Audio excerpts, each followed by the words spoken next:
Thanks for taking the time to learn about posting news items in CitySpokes.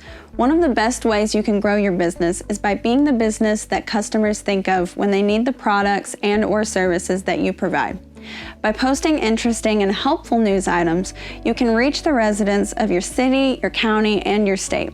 Also, you can create posts whenever and as often as you like, and it won't cost you any money. Finally, all you need to do is take a few minutes of your time on a regular basis to spread the word about what your business has to offer and why people should select you to meet their needs. So let's get started. At this point, you're already in your business dashboard. So what you're going to do is click News Items to make a news item, and then click Add New News Item. So for your heading is going to be the subject line that your city, county, and state will all be able to see under a list of all the new news items. So you'll want your heading to be a brief summary of whatever your item is about that you're publishing. So say for an example that you are a lawn care service, then your heading would be mulching and clipping. Once people see your subject for your heading, then they'll be able to click on your heading to see a description of what your news item is about. So this is an example of a description that I'm pasting in for a lawn care service of what they would want people to see when clicking on their news item about what they advertise for their business. A good tip when writing your description is to remember that the main focus is to relate to your customers, and also remembering to mention the benefits they'll receive from your business. This is just where you can click to watch a tutorial on how to set up your news items.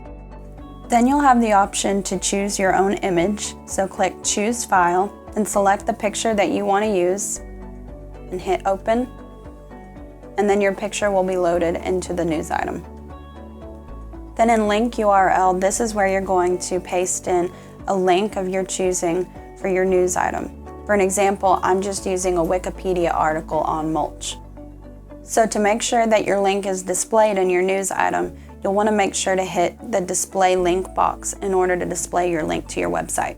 So if you're ready for your news item to be displayed in order for your city, county, and state to be able to see your news item, you'll want to make sure you leave the active checkmark box checked.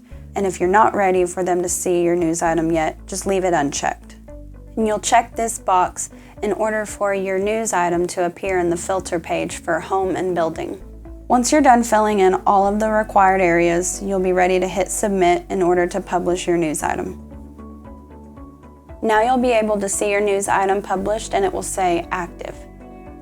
You can replace your original photo by replacing with a stock image, or you can replace with another one of your images from your computer. If you need to rotate the image, you can do so by clicking the Rotate Image button. If you need to edit your news item, you can click Modify News Item to make any changes. If you need to delete your news item, you can click the red Delete News Item button. Now when you go to your city's CitySpoke page, you'll see that when you scroll down to news items, your news item has already been published. And to see all the news item postings for your city's CitySpokes news item section, you can just click View All to view all the news items. Click the heading to see your news item. Here you can see when you posted your news item along with your description and a link to your website. If people would like to see all news items for your specific business, you can just click the View All News Items for your specific business. And in this case, there's only one that's been posted. Thanks for watching our tutorial about posting news items. We know running a business takes a lot of your time. So to help you remember to post your news items on a regular basis, we can send you reminder emails on the schedule you prefer. To select your reminder time frame, click the Email Reminders to Post Items button on your business dashboard.